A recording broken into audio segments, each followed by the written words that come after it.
কথায় আছে যে দৃষ্টি অত্যন্ত কঠোর হয়, অত্যন্ত শক্তিশালীও হয়। কথায় আছে যে কারোর উপর যদি কুদৃষ্টি পড়ে তাহলে তার বিনাশ কেউ আটকাতে পারে না। এই যে কুদৃষ্টি, এর উপাচারও আমাদের কাছে রয়েছে। যখন আমরা বাড়ি নির্মাণ করি তখন একটা কালো মুখোশ লাগাই, যাকে রক্ষা কবচ মনে করা হয়, কুদৃষ্টি থেকে বাঁচার জন্য। যখনই কোনো বাচ্চা বাইরে যায় তখন তার মাথায় আমরা একটা কাজলের টিপ পরিয়ে দিই, কুদৃষ্টি থেকে বাঁচার জন্য। অর্থাৎ এই সংসারে কুদৃষ্টি থেকে বাঁচার উপাচার রয়েছে। উপাচার যদি কিছু না থেকে থাকে তাহলে তা হলো দৃষ্টিভঙ্গির। যদি আপনার দৃষ্টিভঙ্গি অনুচিত হয় তাহলে আপনার পতন কেউ আটকাতে পারবে না। না পারবে কালো মুখোশ, না কালো টিপ, না স্বয়ং ঈশ্বর। সেই জন্য নিজের দৃষ্টিভঙ্গি শুভ করে তুলুন, সবকিছু শুভই হবে। আসুন আমার সাথে ভালোবেসে বলুন, রাধা রাধা। ভয়। জীবনে আমরা কোন কোন বিষয়ে ভয় পাই? কোনো মানুষকে হারানোর ভয়, কোনো মানুষ কোনো সম্পর্ককে হারানোর ভয়, অর্থহানির ভয়, সময়হানির ভয়। এবার বিষয়টা হলো, এই ভয় কখনো আমাদের কোনো লাভ করে না। এটা সবসময় আমাদের পিছনে ঠেলে আর নিচু স্তরে নামিয়ে দেয়, কখনোই আমাদের উত্থানের কারণ হয় না। তাই জীবনে যদি কোনো ভয়ের কারণ থাকতেই হয় তা শুধুই এটা, যে মানুষের কথা ভাবতে ভাবতে, সম্পর্কগুলিকে হারানোর ভয়, মানুষকে হারানোর ভয়, সবার মন রাখতে রাখতে আপনি যেন নিজেকে, নিজের ভাবনা চিন্তাকে না হারিয়ে ফেলেন। যদি এরকম হয়, যদি সকলের মন রাখতে রাখতে আপনি নিজেই নিজেকে হারিয়ে ফেলেন, নিজের ভাবনা, নিজের লক্ষ্য, নিজের মন্তব্যকে হারিয়ে ফেলেন, তাহলে সংসারে যতই যাই হয়ে যাক না কেন প্রসন্নতা লাভ করবেন না। তাই রক্ষা তাকেই করুন যে আপনাকে রক্ষা করে, আপনার মানসিকতা, আপনার ব্যক্তিত্ব, আপনার লক্ষ্যকে রক্ষা করে। আর যদি কোনো বিষয় ভীত হতে হয় তবে আপনি যেন নিজের উদ্দেশ্যের থেকে দূরে না চলে যান। তাহলে আসুন আর আমার সাথে ভালোবেসে বলুন, রাধা রাধা। জীবনে এমন কি আছে যা আপনাকে অজান্তে শিখরে পৌঁছে দিতে পারে বা আপনার পতনও ঘটাতে পারে? সঙ্গতি। যদি আপনি কোনো শ্রেষ্ঠ ব্যক্তির সঙ্গ লাভ করেন তাহলে তার শুভ চিন্তা, তার গুণ, তার স্বভাব আপনার মধ্যে চলে আসবে, আপনি আরো শ্রেষ্ঠ হয়ে উঠবেন। আবার সেখানেই যদি আপনি কোনো দুষ্ট ব্যক্তির সঙ্গতি লাভ করেন, কোনো খারাপ মানুষের সঙ্গতি লাভ করেন, তাহলে আপনার শুভ চিন্তা, আপনার গুণ, তা যে কখন আপনার থেকে কেড়ে নেওয়া হবে সেটা আপনি জানতেও পারবেন না। দেখুন, এই সঙ্গতি হলো অত্যন্ত গুরুত্বপূর্ণ। এই সঙ্গতি আপনার নিয়তি নির্ধারণ করে। আপনাকে উদাহরণ দিলে, বৃষ্টির ফোঁটাকে দেখুন। যদি কোনো ফোঁটা গাছের পাতায় এসে পড়ে তাহলে তা জীবন দান করতে পারে। যদি এমন কোনো ফোঁটা সাপের মুখে এসে পড়ে তাহলে তা বিষে পরিণত হয়। যেমন সঙ্গ তেমন নিয়তি। এবার দুর্ভাগ্যের বিষয় হলো এটাই যে বর্ষার ফোঁটা নির্ধারণ করতে পারে না সে কোথায় পড়তে চায়, তার নির্বাচনের ক্ষমতা নেই। কিন্তু আপনি, আপনার কাছে তো বিবেক আছে, আপনি ভাবতে পারেন, চিন্তা করতে পারেন। তাহলে আপনি ভাবুন, আপনি কি এমন সঙ্গ চান যা শ্রেষ্ঠ, নাকি এমন সঙ্গ চান যা অশুভ? নির্বাচন আপনারই। শ্রেষ্ঠ সঙ্গ বাছুন আর আমার সাথে ভালোবেসে বলুন, রাধা রাধা। আমরা সবাই জীবনে কামনা করি। কেউ ধন সম্পত্তির কামনা করি, কেউ ভালোবাসার, কেউ বন্ধুদের, কেউ নাম, খ্যাতি আদি ইত্যাদি। এগুলো লাভ করার জন্য আমরা চেষ্টা করতে থাকি, পরিশ্রম করতে থাকি, কিছু সময় পরে অর্জনও করে ফেলি। কিন্তু সবকিছু অর্জন করার কিছু সময় পরে এরা রুষ্ট হয়ে যান, আমাদের থেকে দূরে চলে যান বা আমাদের থেকে কেড়ে নেওয়া হয়। এমনটা কেন হয়? এমনটা এই কারণে হয় কারণ মানুষের একটা দুর্বলতা আছে। কোনো কিছুই অর্জন করার পরে আস্তে আস্তে সে তার মূল্য, তার গুরুত্ব ভুলে যায়, তার জন্য চেষ্টা করা ছেড়ে দেয়। আর এটাই হলো সব থেকে বড় সমস্যা। ঠিক যেমন কোনো ব্যক্তি যিনি ধন অর্জন করতে চান তার জন্য কঠিন পরিশ্রম করেন, হয়তো ধন অর্জন করেও ফেলেন, তারপর আস্তে আস্তে ওই ধনের মূল্য ভুলে যান, উচিতভাবে তা প্রয়োগ করেন না, আস্তে আস্তে তার ধন তার সঙ্গ ত্যাগ করে দেয়, সমস্ত পরিশ্রম ব্যর্থ হয়ে যায়। সেই জন্য মনে রাখবেন, এই সংসারে কিছু অর্জন করা অত্যন্ত কঠিন ব্যাপার, কিন্তু তার থেকেও বেশি কঠিন হলো সেটা নিজের সাথে ধরে রাখা। তাই জীবনে যখনই আপনি কিছু অর্জন করবেন তার গুরুত্বটা বুঝুন, আর তারপরে সময় সময় তার মূল্য নিজেকে স্মরণ করাতে থাকুন। কৃতজ্ঞ থাকুন যে আপনার পরিশ্রম আপনাকে এই ফল দান করেছে, আর চিরকাল পরিশ্রম করুন, তবেই আপনি যেটা লাভ করেছেন সেটা আপনার কাছে থেকে যাবে। আসুন আর আমার সাথে ভালোবেসে বলুন, রাধা রাধা। এই সংসারে আপনার সব থেকে বড় বন্ধু কে? কেউ বলবেন ছোটবেলার বন্ধুরা, কেউ বলবেন মাতা পিতা, কেউ বলবেন ঈশ্বর। এবারে বলুন যে এই সংসারে আপনার সব থেকে বড় শত্রু কে? কেউ বলবে আপনার বিরোধী, সেই ব্যক্তি যে আপনাকে হিংসে করে, বা আপনার নিজের অহংকার, আপনার কুকর্ম। আমি বলবো যে এই সংসারে আপনার সব থেকে বড় বন্ধু হলো আপনার নিজের মন। এই চঞ্চল মনকে যদি আপনি নিয়ন্ত্রণ করতে শিখতে পারেন, তাহলে এর থেকে বড় বন্ধু এই সংসারে আপনি কোথাও পাবেন না। সেখানেই যদি এই মন আপনাকে বশ করে ফেলে, তাহলে সংসারে এর থেকে বড় শত্রুও আপনি কোথাও পাবেন না। সেই জন্য এই সংসারকে নিয়ন্ত্রণ করার চেষ্টা ত্যাগ করুন। প্রথমে এই মনকে নিয়ন্ত্রণ করতে শিখে যান, তাহলে এই জীবন নিজে থেকেই সাফল্যের পথে অগ্রসর হবে। আর তখন এই মন প্রসন্ন হয়ে বলবে, রাধা রাধা। আমাদের জীবনে অত্যন্ত গুরুত্বপূর্ণ একটা আশা বসবাস করে, বিশ্বাসের রূপে। বিশ্বাস যা আমরা ঈশ্বরের ওপর করি, ভাগ্য, প্রারব্ধের ওপর করি, নিয়তির ওপর করি। যখনই ভালো কিছু হয় আমরা বলি এ হলো ঈশ্বরের দয়া, যখন খারাপ কিছু হয় আমরা বলি এ হলো ঈশ্বরের মায়া। কখনো ঈশ্বর বা ভাগ্য বা প্রারব্ধ বা নিয়তি। আপনি নিজে কোথায় তা কখনো ভেবেছেন? আপনি বিশ্বাস করছেন ঈশ্বরের উপর, প্রারব্ধের উপর, কখনো নিজের উপর করেছেন? আমি আপনাকে একটা সহজ কথা বলি, যদি আপনি ঈশ্বরের উপর বিশ্বাস রাখেন, শুধুই ঈশ্বরের উপর বিশ্বাস, তাহলে আপনি সেটাই পাবেন যেটা আপনার ভাগ্যে লেখা রয়েছে। কিন্তু যদি আপনি নিজের উপর বিশ্বাস রাখেন, আত্মবিশ্বাস রাখতে শেখেন, তাহলে ঈশ্বর আর নিয়তি দুজনে মিলে আপনার ভাগ্যে সেটাই লিখবে যা আপনি চাইছেন। তাই মনে রাখবেন, সাফল্যের পথ হলো এই বিশ্বাস। নিজের আত্মবিশ্বাসকে ধরে রাখতে শিখুন, দেখবেন আত্মা প্রসন্নতায় ভরে উঠবে। তাহলে আসুন এই প্রসন্ন ভাব নিয়েই বলুন, রাধা রাধা। সময় একটু একটু করে কেটে যায়, একটু একটু করে নিকটে আসে। খুব অদ্ভুত ব্যাপার। এই সময় প্রতিকূল হলেও একটু একটু করে কেটে যায়। এই সময় যদি ভালো হয় তাহলে একটু একটু করে নিকটে আসে।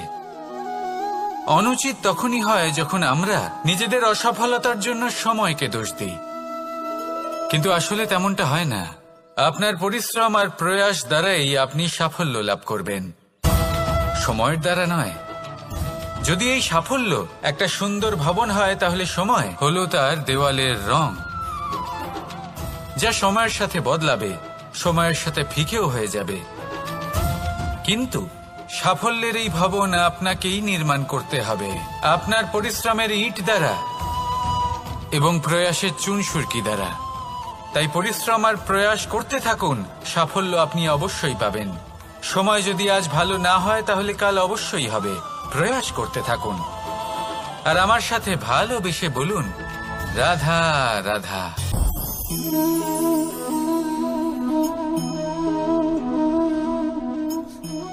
মুক্ত, এই মুক্তই সবাইকে মোহিত করে দেয়, নিজের দিকে আকর্ষিত করে। অত্যন্ত সুন্দর, গোল, শুভ্র।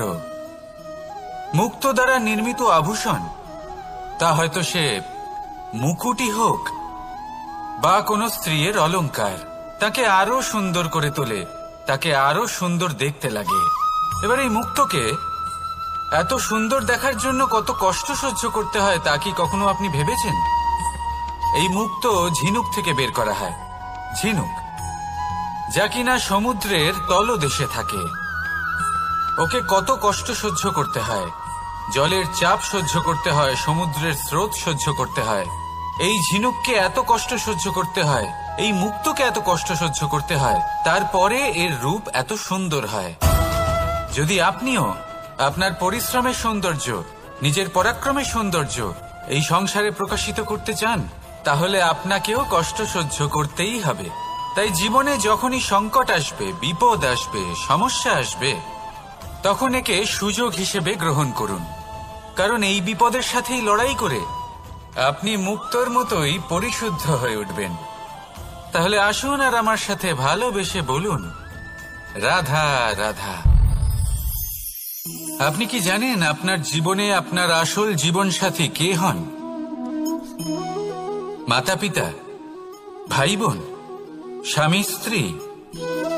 না, আপনার আসল জীবনসাথী হল আপনার শরীর। সেই শরীর যার দিকে আপনি কখনো নজরই দেন না, ঠিক কি না? এবার যে মানুষ এই রহস্য বুঝতে পারেন তার জীবন এমনি শুভ হয়ে যায়। আপনি নিজেই দেখুন না, সে সংসারের মঙ্গলই করা হোক বা সত্যের রক্ষা করা হোক, তা সে শত্রুর সাথে যুদ্ধ করা হোক বা মিত্রকে রক্ষা করা হোক, এই শরীরই তো কাজে আসে। তপস্যাতে, বলিদানে, পরিশ্রমে এই শরীরই হলো আধার, ঠিক কিনা? তাই আমাদের কর্তব্য হলো যে আমরা যেন নিজের শরীরের যত্ন নিই। আমরা কি খাই, আমাদের কি খাওয়া উচিত, এটা যেন বুঝি। কোনটা সুপাচ্য আর কোনটা নয়, এটা যেন বুঝি। কারণ যেমন হবে অন্ন, মনও তেমনই হবে। যত ভালো অন্ন তত ভালো মন। আর সুস্থ শরীর হলো সুস্থ মনের আধার, এ কথা অবশ্যই মনে রাখবেন। আর যদি মন সুস্থ থাকে তাহলে সকল শুভ উদ্দেশ্য পূর্ণ হবে। তাহলে আসুন আর আমার সাথে ভালোবেসে বলুন, রাধা রাধা। কথায় আছে যে জীবনের আধার হলো সম্পর্ক, প্রসন্নতারও এবং ঈশ্বরের সাথে দেখা পাওয়ারও। এবার এই সম্পর্কের আধার আসলে কি? সেবা? না। বোঝাপড়া? না। অপেক্ষা? না। এই সম্পর্কের আধার হল বিশ্বাস। যদি বিশ্বাস ভেঙে যায় তাহলে জেনে রাখবেন যে সম্পর্করূপী এই ভবন, এর ভিতই ভেঙে গেল। আর যদি ভিত ভেঙে যায় তাহলে সেখানে অন্য কোনো ভবন নির্মাণ সম্ভব নয়, সম্ভবই নয়। এই সমস্ত সম্পর্কের বিশ্ব বিশ্বাসে বসবাস করে। এই বিশ্বাস হলো অত্যন্ত গুরুত্বপূর্ণ। এই বিশ্বাসের জোরেই আমি আর রাধা কোনো সাংসারিক বন্ধনে আবদ্ধ না হয়েও এক অত্যন্ত দৈব অলৌকিক বন্ধনে আবদ্ধ। এই হলো বিশ্বাস, যার দ্বারা 11 অক্ষৌহিনী সেনার সামনে অর্জুন দাঁড়িয়েছিল এবং জয়ী হয়েছিল। এই বিশ্বাস হলো অত্যন্ত গুরুত্বপূর্ণ। তাই বিশ্বাস করতে শিখুন, বিশ্বাস দিতে শিখুন, বিশ্বাস পালন করতে শিখুন। আর আমার সাথে ভালোবেসে বলুন, রাধা রাধা। এই সংসার অত্যন্ত বিচিত্র এক স্থান। এ সত্য খুঁজতে থাকে, আর সত্য খুঁজে পেলেই তা প্রমাণ করতে চায়। সে চায় তার প্রমাণ পেতে, সাক্ষী পেতে চায়। সেক্ষেত্রে আমাকে বলুন যে সত্য কি করতে পারে? সেই ব্যক্তি যে সত্যকে ধরে আছে সে কি করবে? কিছুই নয়। কিছু করার প্রয়োজনই নেই, শুধু তাতে টিকে থাকতে হবে, সেই হিমালয়ের মতো যা আজ পর্যন্ত টিকে রয়েছে। যদি আপনি সত্যবাদী হন তাহলে আপনার কিচ্ছু প্রমাণ করার কোনো প্রয়োজন নেই। যদি প্রয়োজন থাকে তাহলে সত্যের সাথে টিকে থাকার। এই সময় নিজে সাক্ষী হবে, নিজে প্রমাণ দেবে। এই নিয়তি স্বয়ং প্রমাণিত করবে যে আপনি সত্যবাদী ছিলেন, আপনি সত্যের পথে ছিলেন। তাহলে আসুন আর আমার সাথে ভালোবেসে বলুন, রাধা রাধা। ঈশ্বর আমাদের হাত প্রদান করেছেন, হাত যা জড়ো করা হয় প্রণাম করার জন্য, ঊর্ধ্বগামী হয় প্রার্থনার জন্য। এই হাত যার দ্বারা আমরা খাবার খাই, ফসল উৎপাদন করি। কিন্তু এই হাতের দ্বারা সবথেকে শ্রেষ্ঠ কাজ কি হতে পারে? সেবা। আগে হ্যাঁ, সেই হাত যা সামনে এগিয়ে আসে সেবা করার জন্য, যে সেবা করে তাদের যারা দুঃখে থাকেন, নিরাশ হয়ে থাকেন, যারা সেবা করেন তাদের যারা কিনা দরিদ্র। সেই হাত হলো সব থেকে অধিক মহান। ঈশ্বরকে দীনবন্ধু বলা হয়ে থাকে, কারণ যারা দুঃখী হন, নিরাশ হন, দরিদ্র হন, ঈশ্বর তাদের সাহায্য করেন, তাদের সহায়ক হন, তাদের মধ্যে ঈশ্বর বাস করেন। তাই আপনারা যদি এটাই করেন, যারা দুঃখে আছেন, নিরাশ হয়ে আছেন, যাদের সাহায্যের প্রয়োজন রয়েছে, যদি আপনি তাদের সাহায্য করেন, তাহলে আপনি এমন এক চৈতন্য লাভ করবেন যে আপনি তৃপ্ত হয়ে উঠবেন। তাহলে সবার সেবা করুন আর আমার সাথে ভালোবেসে বলুন, রাধা রাধা। আজ আমার কাছে একটা হাতুড়ি রয়েছে। অত্যন্ত শক্তিশালী হলো এই হাতুড়ি।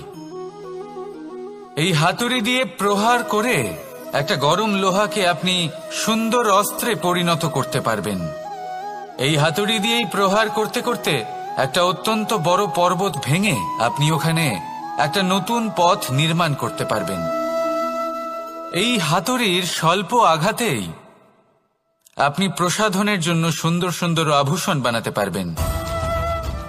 কিন্তু যদি কোনো সুন্দর বাড়ি দেখতে পান আর তার ভিতে আপনি যদি এই হাতুড়ি দিয়ে প্রহার করেন, তাহলে তার বিনাশ হয়ে যাবে। এমনই কিছু হয় প্রেমের ক্ষেত্রেও। তা এতটা শক্তিশালী হয় যা সৃজন করে, কিন্তু সর্বনাশও এ করতে পারে। সবকিছুই নির্ভর করছে আপনার উদ্দেশ্যের উপর। এই উদ্দেশ্যকে শুভ রাখুন আর ভালোবাসার উপর একটু নিয়ন্ত্রণ রাখতে শিখুন, যেন এমন না হয় যে আপনি সৃজন করতে গেলেন কিন্তু সর্বনাশ করে বসলেন। আসুন আর আমার সাথে ভালোবেসে বলুন, রাধা রাধা। প্রেম, এই প্রেম যতটাই সরল ঠিক ততটাই জটিল হয়। এই প্রেমের দুই রূপ হয়, সবলতা আর দুর্বলতা। নির্বাচন হলো আপনার। এবার যদি একটা উদাহরণ দিয়ে আপনাকে বোঝাই, তাহলে মাতা পিতাকে দেখুন। মাতা পিতা সন্তানকে কখনো কখনো এত স্নেহ দিয়ে ফেলেন যে তাকে বাইরে কোথাও যেতেই দেন না, আর তার ফলে সন্তান এতটাই দুর্বল হয়ে পড়ে যে এমনও হয় তারা সারা জীবন বাড়িতেই বসে থাকে। এবার যদি এই মাতা পিতাই এই ভালোবাসায় সাহস জুগিয়ে দেন, সেই সন্তানকে বলে দেন যে যাও, এই সংসারকে অনুভব করো, নিজের প্রারব্ধ নিজেই রচনা করো, এই সংসারে সব থেকে শ্রেষ্ঠ হয়ে দেখাও, সব থেকে উঁচুতে উঠে দেখাও, তাহলে সন্তান অবশ্যই এটা করে দেখাতে পারে। এবার আপনি নিজের প্রেমের দ্বারা আপনজনদের দুর্বল করবেন নাকি তাদের সবল করবেন, সিদ্ধান্ত আপনারই। আসুন আর আমার সাথে ভালোবেসে বলুন, রাধা রাধা। মানুষ বলেন প্রেমে অনেক শক্তি আছে, আর এটা সত্যিও বটে। প্রেমে এতটাই শক্তি থাকে যে শত্রুতার বড় বড় স্তম্ভকেও এত সহজে ফেলে দিতে পারে। কিন্তু আপনি দেখে থাকবেন, যারা অধিক শক্তিশালী হন তারা দুই ধার সম্পন্ন তরোয়ালের মতো হন। কারণ এই প্রেম যদি আচরণে থাকে, মনে থাকে, বিচার বুদ্ধিতে থাকে, তাহলে তা শুভ হয়। এই প্রেম সৃজন করে। কিন্তু প্রেম যদি ব্যবসার অঙ্গ হয়, যদি এই প্রেমের ব্যবহার নিজের স্বার্থ, নিজের অহংকারের জন্য করা হয়, তাহলে তা সংসারের বিনাশ ঘটাতে পারে। রাধা প্রেমের ব্যবহার করেছে শাম্বের কারণে, আর শাম্ব সেই প্রেমের ব্যবহার করেছে নিজের অহংকার, নিজের স্বার্থ সিদ্ধির জন্য। শেষ পর্যন্ত ক্ষতি শাম্বের হল না, হল প্রেমের। তাই মনের মধ্যে প্রেম ভাব অবশ্যই রাখুন, নিজের আচরণেও প্রেম ভাব বজায় রাখুন, কিন্তু সতর্কও থাকবেন আপনার এই প্রেম, একে নিয়ে কেউ ব্যবসা না করে ফেলেন। আসুন আর এই ভালোবাসার সাথেই বলুন, রাধা রাধা। সত্য, এই সত্য আসলে কি? কেউ বলবেন যা অসত্য নয় তাই হলো সত্য, কেউ বলবেন সেটা যার ভিত্তিতে আমরা বেঁচে আছি তাই হলো সত্য। কিন্তু সত্য আসলে কি? তার থেকেও বেশি গুরুত্বপূর্ণ হলো এটা বুঝতে পারা যে সত্যের ব্যবহার কিভাবে করা উচিত। যদি আপনার কাছে সত্য থাকে বা আপনি সত্য জেনে থাকেন আর আপনি তার ব্যবহার করেন, সদ্ব্যবহার করেন সংসারের জন্য, তাহলে আপনি এই সমস্ত সংসারের অনেক ঊর্ধ্বে চলে যাবেন। কিন্তু যদি আপনি সত্য জানেন আর তার দুর্ব্যবহার করেন, তাহলে আপনি সমস্ত সংসারের পক্ষে ক্ষতিকারক হয়ে উঠতে পারেন। তাই মনে রাখবেন, সত্য যতটাই কোমল, অর্ধ সত্য হলো ততটাই কঠোর। এই অর্ধ সত্য সমস্ত সংসারের বিনাশ ঘটাতে পারে। সেই জন্য জীবনে সত্যের বিষয়ে সম্পূর্ণ সত্য জানতে শিখুন, এ হলো অত্যন্ত গুরুত্বপূর্ণ। এই সত্য তার নিজস্ব দাবি হলো আপনি সাবধানে থাকুন। তাহলে আসুন আর আমার সাথে ভালোবেসে বলুন, রাধা রাধা। পঞ্চমহাভূত, জীবন রচনায় এর অবদান অনস্বীকার্য। এই পঞ্চমহাভূত আসলে কি? জল, বায়ু, অগ্নি, মাটি আর আকাশ। এবার শুধুমাত্র জীবন রচনায় এর অবদান আছে তা নয়, শুধু শরীর রচনাতে এর যোগদান আছে তা নয়, বরং এরা হলো আমাদের জীবনের সবথেকে বড় শিক্ষক। এবার আপনারা সকলে চমকে যাবেন, হয়তো আপনারা এই দৃষ্টিভঙ্গি দিয়ে কখনো দেখেননি। আমি আজ আপনাদের বোঝাবো। এদের মধ্যে সবথেকে বড় তত্ত্ব জল। এ আমাদের কি শেখাচ্ছে? এই জল, এর নামই হলো জল, কিন্তু এ কখনোই আমাদের জ্বালায় না, আমাদের জ্বলনের কারণ হয় না। তাহলে কি করে?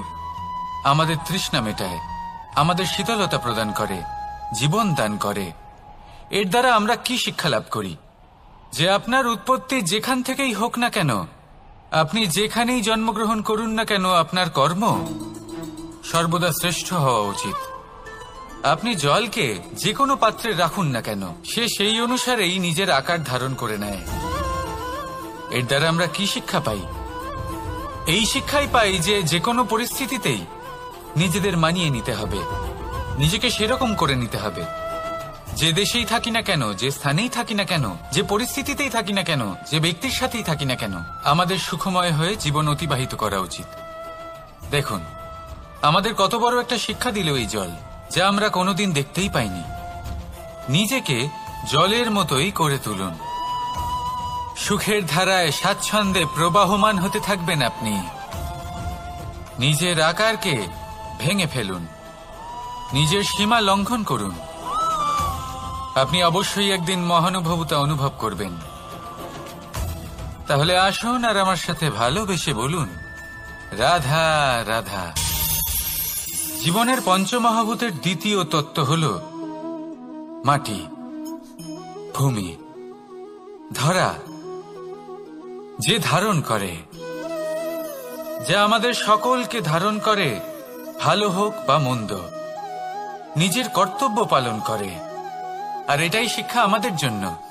আমাদেরকেও আমাদের সকল কর্তব্য পালন করতে হবে, তা সে আমাদের নিজেদের প্রতি হোক, আমাদের পরিবারের প্রতি হোক, সমাজের প্রতি হোক বা ঈশ্বরের প্রতি। এই শিক্ষা আমাদের মাটি দিয়ে থাকে। এ আমাদের পদতলে পিষ্ট হয়েও তার বদলে আমাদের বনস্পতি প্রদান করে। অগ্রসর হতে পদক্ষেপ নেওয়ার সময় আমরা পা দিয়েই ধরিত্রীকে পিছনে ঠেলি, কিন্তু এই মাটি আমাদের ঘৃণা করে না। সে আমাদের পরবর্তী পদক্ষেপের জন্য অপেক্ষা করে আর স্বাগত জানায়। আর হয়তো সেই জন্যই এই ধরাকে আমরা ধরিত্রী মাতা বলে থাকি।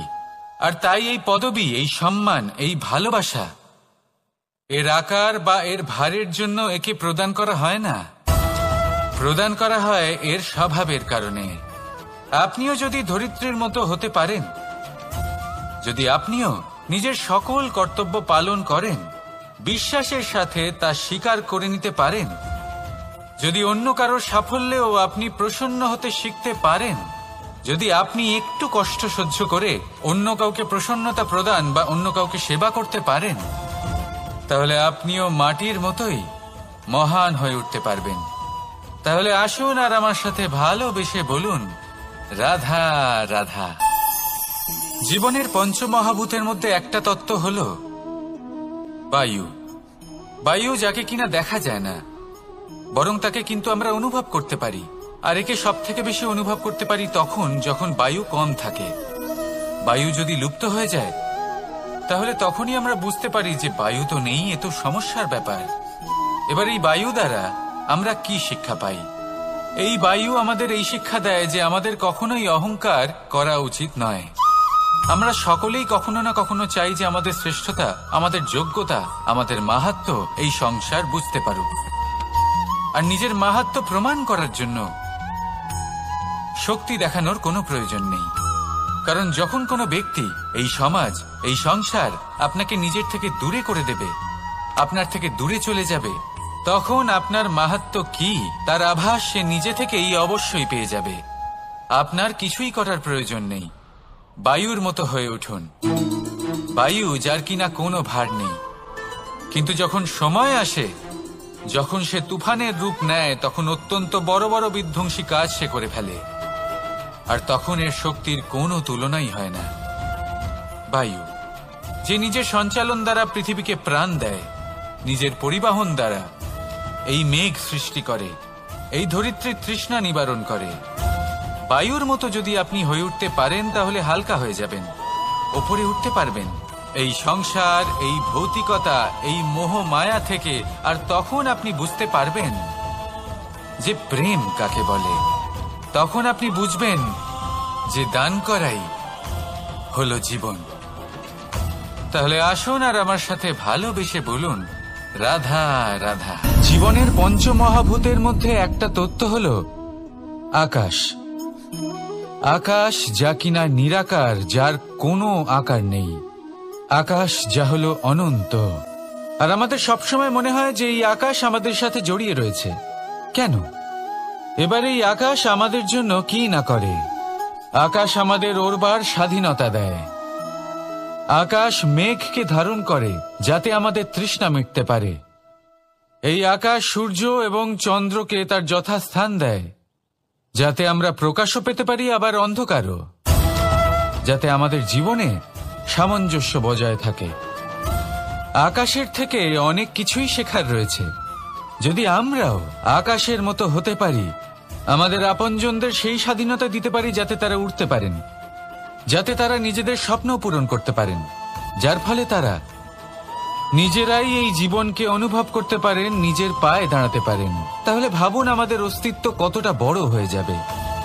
যদি আপনি আকাশের মতো হতে পারেন, তাহলে আপনিও আকাশের মতোই অনন্ত হয়ে উঠবেন। তাহলে আসুন আর আমার সাথে ভালোবেসে বলুন, রাধা রাধা। পঞ্চমহাতত্ত্ব, পঞ্চমহাভূত, এদের বিষয়ে আমি আপনাদের সবকিছুই বলে দিয়েছি। কেন? এরা আমাদের জীবনের সব থেকে বড় শিক্ষক।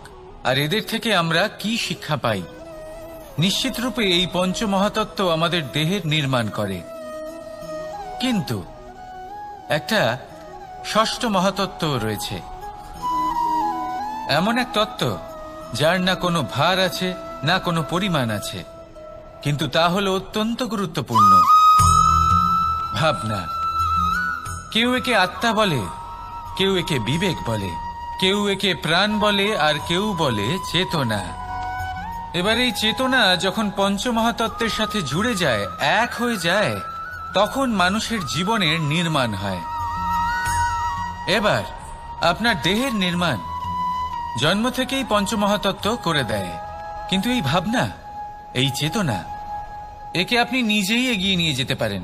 একে দিশা দেখাতে হবে, এর বিকাশ আপনাকেই করতে হবে। কিভাবে, তা আপনার ওপর নির্ভর করছে। আপনি এর সদ্ব্যবহারও করতে পারেন, দুর্ব্যবহারও করতে পারেন। এমন এক দিশা দিতে পারেন, এমন সদ্ব্যবহার করতে পারেন যে আপনি নিজেই কোনোদিন ভগবত গীতার জ্ঞান দিলেন। এমন দুর্ব্যবহার করতে পারেন, এমন দিশাও দিতে পারেন যে আপনি হয়তো শকুনের মতোই মহাভারত রচনা করলেন। এই চয়ন আপনারই। শুধু এই চেতনার শুদ্ধতার দিকে বিশেষ নজর রাখতে হবে। যদি এই চেতনা শুদ্ধ হয় তাহলে প্রেম থাকবে, আর যদি এই চেতনা অশুদ্ধ হয় তাহলে বিদ্বেষ হবে। আর আমার মতে সুখ এবং শান্তি প্রেমের দ্বারাই লাভ হবে, বিদ্বেষ দ্বারা নয়। তাহলে আসুন আর আমার সাথে ভালোবেসে বলুন, রাধা রাধা। জীবনের পঞ্চমহাতত্ত্বের মধ্যে পঞ্চম তত্ত্ব অগ্নি। অগ্নি যা জ্বালাতে সাহায্য করে, কিন্তু তা উত্তাপও প্রদান করে। নিশ্চিত রূপে অগ্নি আমাদের জ্বালিয়ে দিতে পারে, কিন্তু আপনি কি কখনো এটা ভেবে দেখেছেন যে আগুন, তাকে নিজেকে কতটা জ্বলতে হয়, তাকে নিজেকে কতটা তাপ সহ্য করতে হয়। ও নিজে জ্বলে আমাদের উত্তাপ প্রদান করার জন্য, ও নিজে জ্বলে আমাদের ঊর্জা দেবার জন্য, আমাদের আলো দেবার জন্য, অন্ধকারে পথ দেখানোর জন্য, শত্রুর সাথে মোকাবিলা করার জন্য আমাদের সাহায্য করে, নিজে জ্বলে। যখন আমরা কোনো দেবতার জন্য যজ্ঞ করি, তখন দেবতার ভোজন গ্রহণ করার নিমিত্ত হয় এই অগ্নি। কত কিছু ওকে সহ্য করতে হয় আমাদের এত কিছু দেবার জন্য। আপনিও আগুনের মতো হয়ে উঠুন, নিজে কষ্ট সহ্য করুন অন্যকে সাহায্য করার জন্য, তাদের জীবন উদ্ধার করার জন্য, নিজের প্রিয়জনের জন্য, নিজের পরিবারের জন্য, নিজের মাতা পিতার জন্য, এই সমাজের জন্য। নিজে কষ্ট সহ্য করুন, প্রকাশের কেন্দ্রবিন্দু হয়ে উঠুন, আর সকলকে পথ প্রদর্শন করুন, সবাইকে পথ দেখান। যেদিন আপনি আগুনের মতো হয়ে উঠবেন, সেই দিন ঠিক যেমন অগ্নিকে পুজো করা হয়, আপনিও সেইভাবে পূজনীয় হয়ে উঠবেন। যেমন সকল শুভকর্মে, সকল যজ্ঞে, সকল পুজোতে অগ্নিকে স্মরণ করা হয়, সেইভাবেই সকল শুভকর্মে আপনাকেও স্মরণ করা হবে। আর যেদিন আপনি এরকম হয়ে উঠবেন, সেই দিন জীবনের বাস্তব মর্ম কি আপনি তা বুঝতে পারবেন। তাহলে আসুন আর আমার সাথে ভালোবেসে বলুন, রাধা রাধা। ফলটা দেখছেন আপনি? এটা সেই ফল যেটা গাছের সবচেয়ে উঁচু ডালে পাওয়া যায়, কিন্তু যখন এটা খসে পড়ে তখন এটা আকাশের দিকে যায় না যা ওপরে আছে, সে যায় সেই ভূমির দিকে যে নিচ থেকে তার দিকে তাকিয়ে থাকে। কেন? কারণ এই ফলের নিজের উচ্চতার ধারণা মাটির থেকে নিজের দূরত্ব দেখে হয়। এই ব্যাপারটাই আমাদের মানুষের জন্যও খাটে। যদি আপনি সম্পন্ন হন, তাহলে তাদের সাহায্য অবশ্যই করবেন যাদের সামর্থ্য আপনার থেকে কম, যাদের সাহায্যের অত্যন্ত প্রয়োজন। আপনার সামর্থ্য বেশি কারণ তাদের আপনার থেকে সামর্থ্য কম। দেখুন, জীবনে আনন্দ শুধু বড় হওয়ায় নয়, বরং তাদের সাহায্য করেও আছে যারা কোনো কারণবশত আপনার থেকে নিচে রয়ে গেছেন। আর যখন একটা ফল এই কথাটা বুঝতে পারে, তখন আপনি নয় কেন? রাধা রাধা।